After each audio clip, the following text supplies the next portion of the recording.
I was 26 when I thought I had life figured out. I worked construction, 12-hour shifts under the sun, muscles sore, hands blistered. I'd come home too tired to cook, but I never complained. Every dollar I saved went into a small box in my closet. Tucked under a flannel shirt, it was my future in that box, my dreams, my hopes, my plans. I was saving up for a ring, a simple one, nothing flashy, but it felt like a promise, a step toward the life I wanted. Her name was Sarah, laugh that could fill a room, soft green eyes that always seemed to know more than she said. She was my reason for everything. We talked about a little house, maybe kids someday, simple things, you know? I thought I was building a life for us. My brother Jake was the opposite, 2 years younger, always chasing quick money and fast thrills. He had that charm everyone noticed, never held a steady job, but my parents adored him. They said he was special. The golden one. I just figured he needed time to grow up. I believed in family. That's what I held on to, blind to the storm that was already forming behind my back. It was a Friday night, and I was tired but happy. I'd finished another long week at the site, and I had that small velvet box in my pocket. The ring was simple but perfect, just like the life I wanted with Sarah. I stopped by the bakery, picked up her favorite cake, and thought maybe tonight was the night I'd ask. I wanted to surprise her.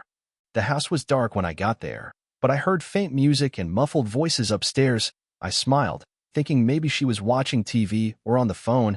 I opened the door quietly, wanting to sneak up behind her, and then I heard it, her laugh. Soft and breathless, but not for me. I froze at the bottom of the stairs, my stomach twisted.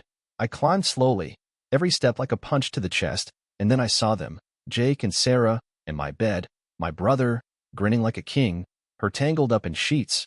Bro? It's not what you think, Jake muttered, like that made it better. Sarah stared at me, wide-eyed, pulling the sheet up. My parents, when I called them, told me to calm down, that I was overreacting. Jake's young. Sarah was confused. My mother whispered, confused? I felt hollow, betrayed, like everything I built meant nothing. I left that night and never looked back. I cut ties with everyone. Sarah, Jake, even my parents. No calls, no messages. I packed a bag, found a cheap apartment, and started over. It wasn't easy. I worked double shifts, construction by day, delivery gigs by night. Every dollar I saved, I reinvested into a dream I'd once shelved. I opened a small home renovation business, just me, a truck, and a set of tools. It was slow at first, but word spread. I built a reputation for honesty and hard work, the kind of man who showed up on time and delivered more than promised.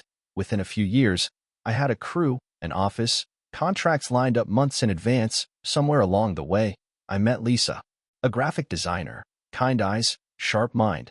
We built something real. We married in a small backyard ceremony, and 2 years later, we welcomed our daughter, Emma. Her laugh is the best sound in the world. I have a house now bigger than I ever imagined, a business that runs itself most days, but at night, when the house is quiet, I still feel it, that scar, that moment when my world shattered. Success built on the ashes of betrayal. It had been almost 20 years since that night.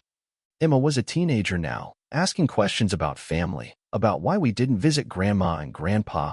I tried to explain, but how do you tell your child that the people who were supposed to love you the most left you bleeding in the dirt?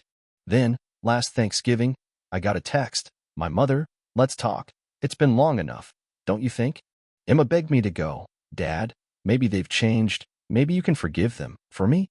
I sat in the driveway for an hour, keys in hand, torn between anger and the guilt of shutting my daughter out from family she never knew. I agreed to meet. We met at my parents' house. Jake was there too. He looked older, softer, but his grin was the same. Sarah wasn't around, but I didn't ask. They hugged me like nothing had happened, told me they missed me, that family is everything. Then came the ask. My dad cleared his throat. Your brother's had a tough time. The business didn't work out. He's in a hole, medical bills, the house. Maybe you could help out, just a loan, for family. I stared at them, heart pounding. Emma watched, hopeful, and I realized they hadn't changed. They didn't come for forgiveness. They came for money. Something felt off after that meeting. The hugs, the smiles, it was all too smooth. So I started asking questions, quietly. I called a few old contacts, checked some records. The truth hit harder than I expected. Jake wasn't just struggling, he was drowning. Gambling debts, 3 maxed-out credit cards, a foreclosure notice hidden behind polished words, and the kicker? Sarah was still around, living with Jake on and off. They'd never really split. I found a photo online, Jake and Sarah at some party, her hand on his chest, a ring sparkling on her finger. My mother had co-signed a loan for Jake's business, a fake startup that barely existed. My dad had dipped into Emma's college fund years ago without telling me. They didn't come for family. They came for a bailout. I sat there, seething, all those years, and they still saw me as a wallet, not a person. They thought I was the same naive kid, the one who'd pick up the pieces, but not this time. I decided right then. I'd give them exactly what they wanted on my terms. I spent nights sketching out the details. If they wanted a show, I'd give them one they wouldn't forget. It was time for them to learn what it feels like to be used, left in the cold. I invited them over one crisp Saturday afternoon. My house was immaculate, sunlight streaming through the windows, Emma's artwork framed on the walls. I wanted them to see what I built. Without them, they came, smiling, acting like nothing had happened. Jake slapped me on the back. My mother gushed over the house. My father nodded like he approved. I let them settle in before I spoke. I know why you're here, I began.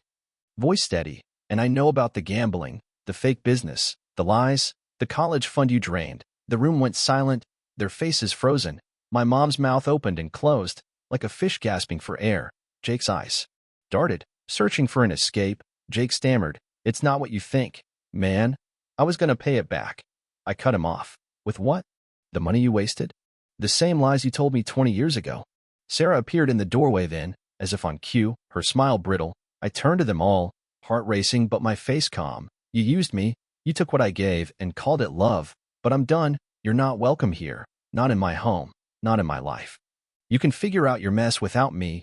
They protested, begged, but I just opened the door and let them walk out, back into the cold they'd made for themselves. In the weeks that followed, it all unraveled for them. Jake's creditors came knocking. He lost the house, the car, everything. Sarah left him, of course, moved in with some other guy with a newer car, like she always did. Their perfect life fell apart fast. My parents' facade cracked too. Word got out about the loans they'd taken out in my name, the debts they tried to hide.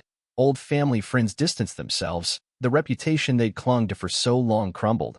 But there were kids caught in the wreckage, Jake's 2 boys, barely teenagers. I couldn't turn my back on them. They weren't to blame for their father's choices, so I set up a fund for their schooling quietly, no fanfare. I made sure they'd have a shot at something better, but I kept my boundaries clear. No more family barbecues, no holidays together. My home was for my wife, my daughter, and the people who truly cared. Let the rest sink or swim on their own. They'd made their bed. It wasn't mine to fix anymore. Looking back, I realize I spent too many years carrying the weight of people who never deserved it. I believed family meant loyalty, that love meant sacrifice. But love without respect isn't love, it's a leash. I've built a life I'm proud of.